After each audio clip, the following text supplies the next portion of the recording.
एक गांव के आदमी ने मिट्टी और गारे की मदद से अपना घर बनाया। घर में उसने एक छोटी सी 7 नमाजियों की मस्जिद भी बनाई, क्योंकि उसके 7 बेटे थे। जब निर्माण पूरा हो गया तो उसने अपने बेटों को बुलाया और कहा, मैं चाहता हूं कि इस मस्जिद की लिपाई जन्नत की मिट्टी से की जाए। तुम सब भाई जाओ और जन्नत की मिट्टी ढूंढ कर लाओ। बेटे ये सुनकर परेशान हो गए कि जन्नत की मिट्टी कहाँ से लाएं, लेकिन ये पिता का आदेश था।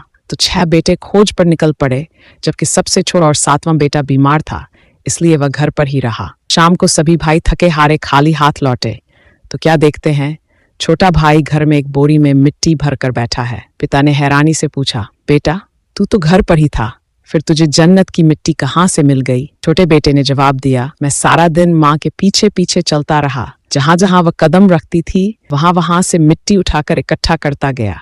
यही है जन्नत की मिट्टी।